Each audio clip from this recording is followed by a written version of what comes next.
औज़ुबिल्लाहिमिनश्शैतानिर्रजीम बिस्मिल्लाहिर्रहमानिर्रहीम। दोस्तों, साथियों, अस्सलाम वालेकुम। मैं डॉक्टर रज़ा चना हूँ, आप मेरा यूट्यूब देख रहे हैं। सबसे पहले गुजारिश के इस वीडियो को आपने एंड तक देखना है। इसमें इंपॉर्टेंट न्यूज़ हैं आप लोगों के लिए और ब्रेकिंग न्यूज़ है। और इसके साथ साथ प्लीज़ अपने इस चैनल का ख्याल रखें, सब्सक्राइब ज़रूर किया करें, लाइक करके शेयर किया करें दोस्तों में, और अपने कमेंट्स ज़रूर दिया करें।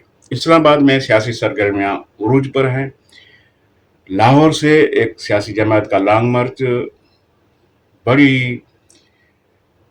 बड़े अंजाम को पहुंचने वाला है और अनकरीब इस्लामाबाद तक ये धावा है बड़ा, और पूरे रास्ते बंद हैं, ब्लॉक हैं, आवाम परेशान है। मगर फजल रहमान साहब को एंगेज कर दिया गया है और गवर्नमेंट की और पंजाब गवर्नमेंट की बातें चल रही हैं। इसके साथ साथ इमरान खान साहब ने जो डिसीजन लिया केपीकी का, तो शायद अफरीदी साहब के लिए बड़े कांटे बिछाए जा रहे हैं रास्ते में। मगर कांटे बिछाने वालों को मुंह की खानी पड़ेगी, क्योंकि वहाँ पीटीआई का हर हवाले से अक्सरियत है। वो सोच लें कि आप कितनी भी बोलियां लगा लें, आप 30 करोड़ से 40 करोड़ तक जाएं, 50 करोड़ तक जाएं, मगर आपको एक बंदा भी नहीं मिलेगा।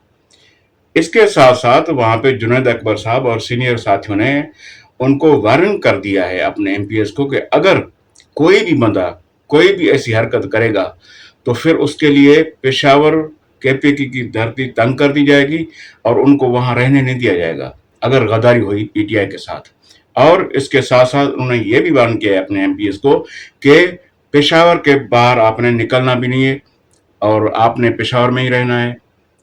अगर आप किसी भी हवाले से कोई भी मजबूरी बता के निकले और गिरफ्तार हुए तो हम ये समझेंगे कि आपकी अंडरस्टैंडिंग थी और इसलिए आपने अपनी गिरफ्तारी दे के अपने आप को बेच दिया।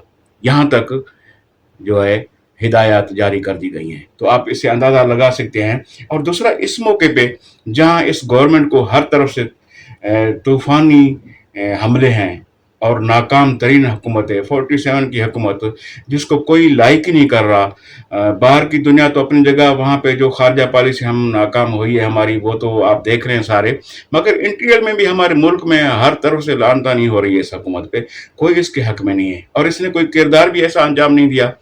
और वो क्यों दें? क्योंकि उनको वोट तो मिले नहीं और उन्होंने तो वो बनी बनाई चीज़ के ऊपर कब्जा कर लिया हक। और आपको पता है सारा मैंडेट पीटीआई का था, मगर वो चुरा के 47 को दिया गया। तो 47 क्यों आवाम का कदर करेगी? क्योंकि उनको पता है कि आवाम ने तो हमें मुंतखब किया नहीं, आवाम ने हमें वोट दिया नहीं, तो हम आवाम की क्यों करें। लिहाजा बातें बड़ी हो रही हैं, काम बिल्कुल नहीं है। खारजा पॉलिसी देखें, ठीक है, अफगानिस्तान ने ज्यादती की, हमारा पड़ोसी मुल्क होके हमारा दोस्ताना माहौल हो था, आपस में भाईचारा था, मुसलमान मुल्क था, मगर वो गैरों के हाथों में अब खेल रहा है। अब गैरों के हाथों में खेल रहा है और खुलेआम वो जो सियासत कर रहा है हमारे पड़ोसी दुश्मन मुल्क से मिलके, तो ये उसको यानी जेब नहीं देती बात। और ये हमें भी काबिल कबूल पाकिस्तानी को नहीं है। और पाकिस्तान की फ़ौज ने जो जवान मर्दी के साथ मुकाबला किया है और वहाँ पहाड़ों पर जाकर अफगानिस्तान में ही जो पाकिस्तान के झंडे गाड़ दिए हैं, जिंदाबाद, बहुत अच्छी बात है। ठीक है, हम आपको भाई समझते हैं, आप हमारे भाई हैं, मुसलमान हैं, सब कुछ है, मगर इस टाइम आप गैरों के हाथों में आ गए हैं। हमने आपको अपनी गोद दी, अपने घर दिए, आपको बिठाया। मेहमान ऐसा नहीं करता कि आप हमारे जवानों की लाशें दें, पाक आर्मी के जवानों की, तो फिर ये कैसे पाकिस्तान बर्दाश्त कर सकता है? पाकिस्तान हर चीज़, दोस्ती, बिरादरी, हर हवाले से चल सकता है, मगर पाकिस्तान की आंच पे अगर कोई बात आ गई तो कोई बर्दाश्त नहीं करेगा। इसलिए आपको ये मुंह की खानी पड़ रही है। और अफगानिस्तान क्या और क्या पाकिस्तान से लड़ना, आपने ये किसके कहने पे हमला कर दिया पाकिस्तान पे? और ऐसी सूरत आप क्यों पैदा कर रहे हैं? बहरहाल पाकिस्तान के दोस्तों को भी इस पे सोचना पड़ेगा, क्योंकि पाकिस्तानी जो हमारी खारजा पॉलिसी है उस पर नज़रसानी करनी पड़ेगी। हमारे ये सोचना ज़रूर पड़ेगा कि हमारे जो अपने मुल्क थे, जो दोस्त थे, बिरादराना थे, जो हमारे दिलो जान से हमारे साथ होते थे, वो आखिर हमसे जुदा क्यों हो रहे हैं? हमारी कहीं कोई कोई कोई गुंजाइश तो नहीं रह गई हमारी पॉलिसी में? इस पे नज़रसानी की ज़रूरत है। ہم اپنے قریبی اور خاص طور پہ جو ہمارے پڑوسی ملک ہیں ان کو دور نہ کریں تو اچھی بات ہے. ٹھیک ہے.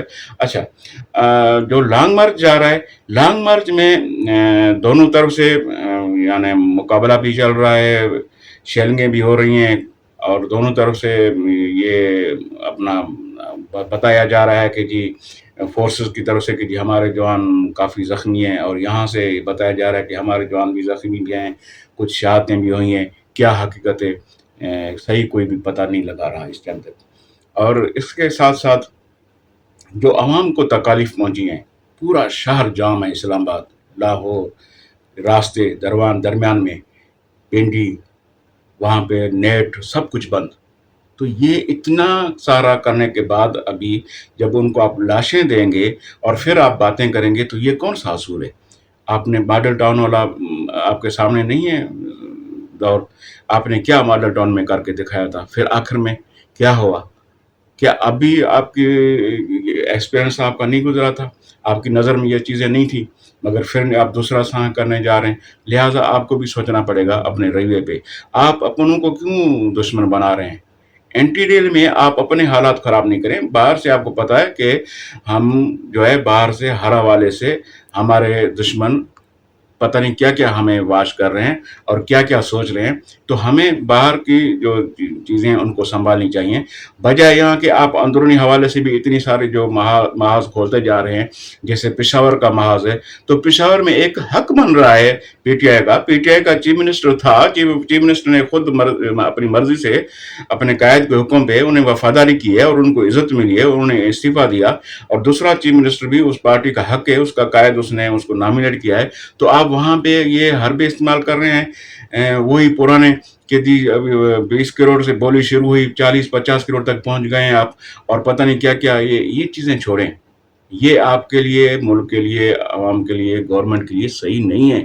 یہ چیزیں ایسی نفرت دلاتے ہیں کہ آپ سوچ نہیں سکتے ہیں. سندھ میں لائر ونگز نے بڑا کام کر کے دکھایا ہے. بیرسٹر فیصل صاحب حیدرآباد کے رہنے والے ہیں، اور پہلے کچھ غلط فہمی میں کچھ ویڈیوز ہم نے بنائی تھی، مگر جب پتہ چلا کہ ایسی چیز نہیں تھی. اور دوسری بات یہ ہے کہ بیرسٹر فیصل صاحب ماشاء اللہ پوری سندھ میں گھومے، لائر ونگ کو انہوں نے ایکٹیو کیا ہے، اور ہر ڈویژن میں ماشاء اللہ انہوں نے کنونشن کرائے، ہر ڈسٹرکٹ میں گھومے اور اپنے لائرز کو وکڑا کو بڑا یعنی اس میں ایک نئی جان ڈالی ہے. پہلے بھی لائرز ونگ کی ٹیم تھی، مگر اس کی قابلیت اور اس کے تجربے سے ماشاء اللہ ٹھیک ٹھاک ہمیں فائدہ ہوا ہے. اور یہی ہماری ونگز، کیونکہ مدر ونگز کی جان جو ہوتی ہیں وہ ونگز ہوتی ہیں. جیسے یوتھ ونگ ہے، لیبر ونگ ہے، وکلا ونگ ہے، یہ ساری لیڈیز ونگ ہیں، یہ یعنی خاص چیزیں ہوتی ہیں. لہٰذا اس کے ساتھ ساتھ سندھ میں پی ٹی آئی نے جو کردار ادا کیا ہے، اب پیپلز پارٹی کو بھی منہ کی کھانی پڑ رہی ہے. پہلے یہ جو حرکات انہوں نے شروع کی تھی، ان کی سینئر قیادت نے پشاور کے حوالے سے جو بیانات دیے تھے، اب دیکھیں آپ اپنے گربان میں بھی دیکھیں. میں آپ کو انشاءاللہ نیکسٹ ویڈیو میں بریکنگ نیوز دوں گا کہ سندھ میں بڑی تبدیلی آنے والی ہے. انشاءاللہ ملتے ہیں نیکسٹ ویڈیو میں. بہت شکریہ. خدا حافظ.